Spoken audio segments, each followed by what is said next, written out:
She used to spray his cologne on her wrist when she thought nobody was watching. I noticed. I just didn't know what I was noticing yet. My name is Adamize Chukwuemeka. I was 23 years when my life cracked open like an egg dropped on hot concrete. And this is the story of how I lost a boyfriend and a stepmother in the same afternoon, and why I no longer drink from shared cups in that house. Let me start from the beginning.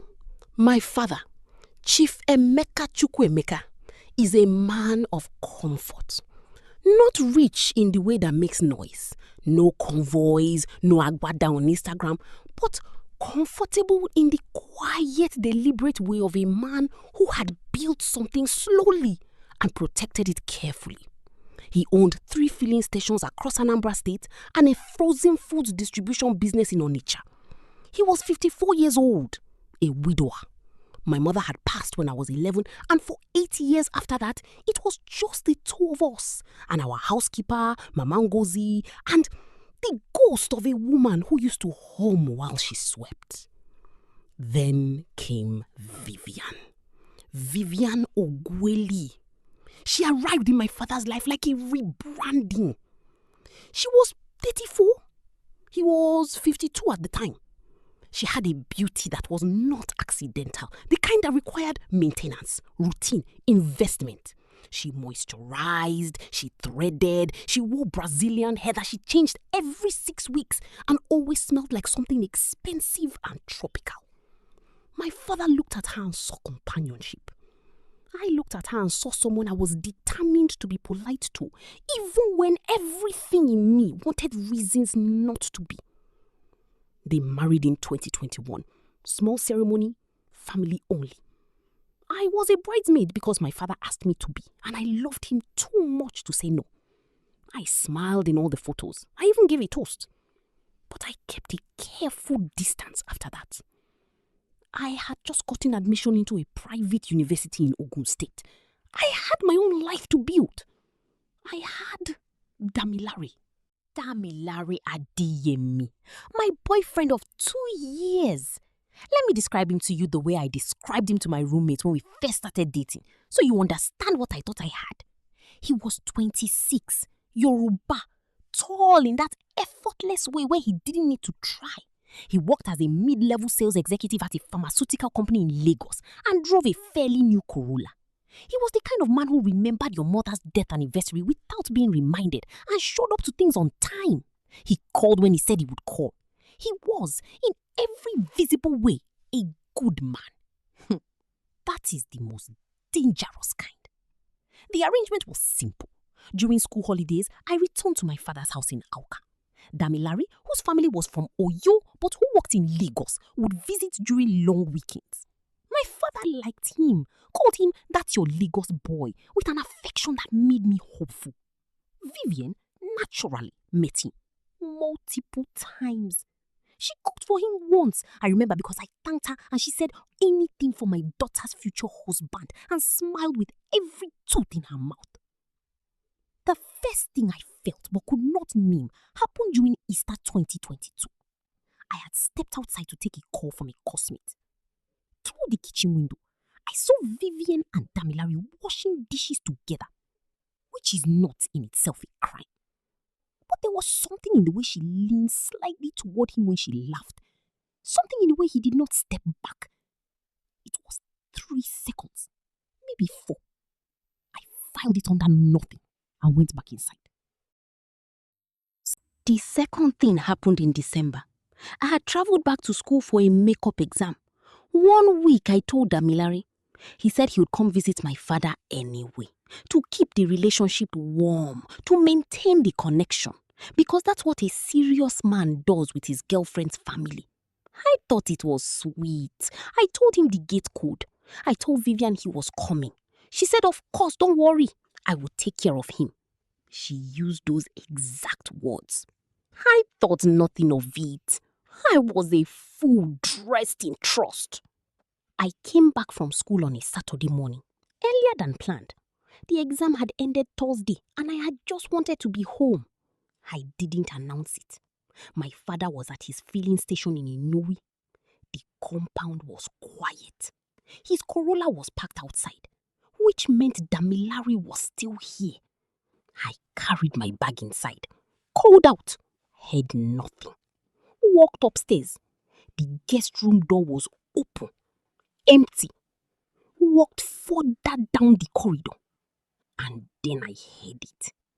A laugh, low, familiar, wrong. It was coming from behind my stepmother's bedroom door. I stood in that corridor for what felt like 7 years. My hand raised to knock. My knuckles never touched the wood. I didn't need them to. The laugh came again. I knew that laugh. I had made him laugh like that. I turned around. I walked back downstairs. I sat on the staircase, my bag still on my back, my hands folded in my lap. And I just sat there, very still, while something inside me rearranged itself permanently. I did not cry. I did not shout. I did not kick the door open the way they do in Nollywood. I waited.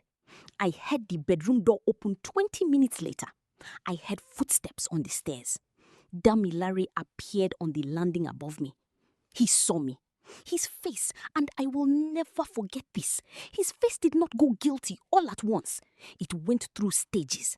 Surprise first, then a flicker of something that was almost relief, like a man who had been waiting for a thing to finally happen. Then the guilt arrived, and by then it was too late to believe it.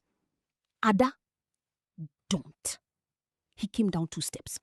I stood up. I looked at him with the kind of calm that is not peace.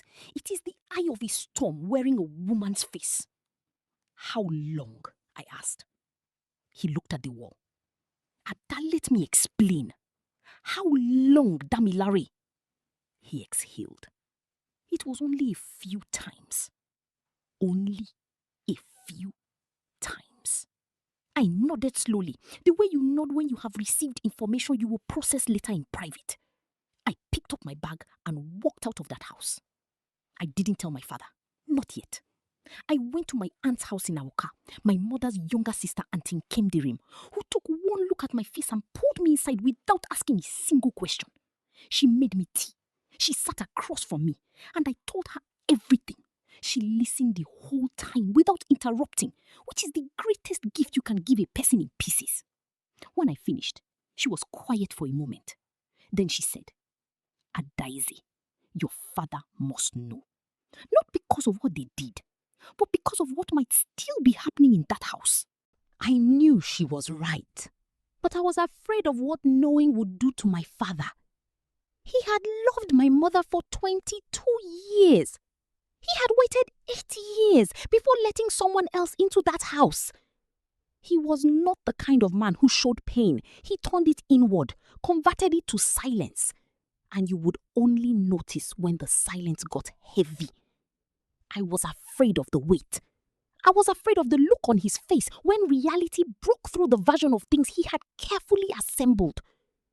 But Auntie Kemdirim said, you protecting him from truth is not love. It is pity. And your father is not a man who needs pity. 3 weeks later, I found out there was more. Vivian was pregnant. My father told me over the phone, his voice full of something that sounded dangerously close to joy. He was going to be a father again at 54. A blessing, he said. God surprised me. I sat with that phone pressed to my ear and I thought about timing. I thought about December. I thought about it was only a few times. And I thought, what if this blessing belongs to the wrong man? I called Damilare. I told him what I just had. There was a very long silence on his end. Then, Ada, I don't know if... You don't know if what, Damilare? Another silence. The kind that answers the question it's trying to avoid. How many times did I ask you? I said. How many times did I ask you if there was anything else I needed to know? He had said no. Every time, no. I said, You need to go to my father and tell him the truth. Everything. Before I do. He didn't. Of course he didn't. So I drove to my father's house on a Saturday morning in March. He was on the veranda reading his newspaper, the way he did every Saturday of my childhood. I sat across from him. I said, Daddy, I need to tell you something, and I need you to hear all of it before you speak. He folded his newspaper. He looked at me, and I told him, all of it. The corridor, the door, the December, the silence on Damilare's phone. All of it. My father did not shout. He did not cry.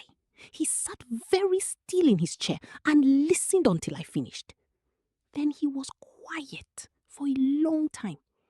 A bird called somewhere outside. He looked at his folded newspaper. Then he looked at me and said quietly, Adaze, go inside and drink water. I will handle this. I knew better than to argue. I went inside. I drank water. I listened to the sound of my father standing up from his chair, which is a sound I will never forget. Slow, deliberate, like a man picking up something heavy he had set down long ago. What happened in that house afterward, I will not describe fully because it is not entirely my story to tell. But I will say this. Vivian lived. A DNA test was arranged during the pregnancy that confirmed what the silence on the phone had already said. Damilare lost his Lagos apartment, his Corolla, his job referral for my father's business contact, and eventually, that relationship. My father, to his eternal dignity, processed all of it without collapsing. He cried once.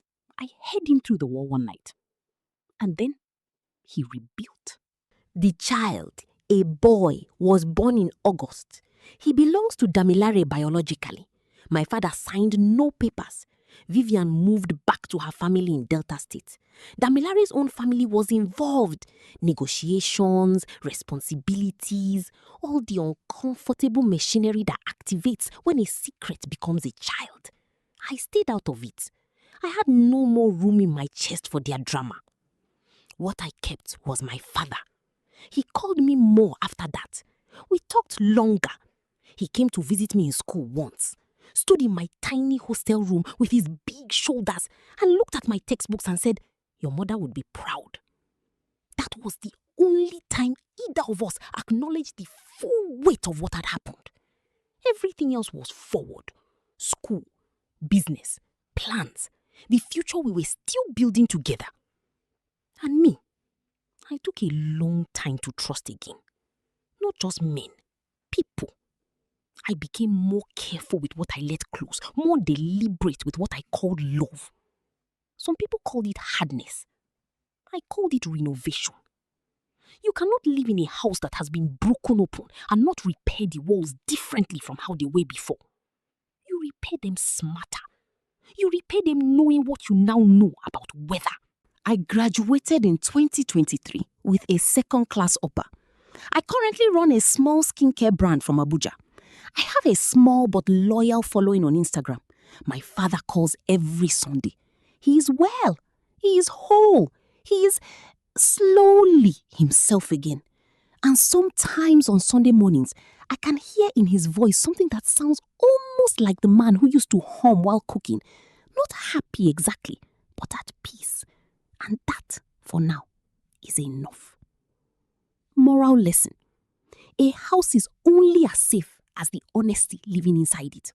Loyalty is not a small thing. It is the foundation of every relationship that matters.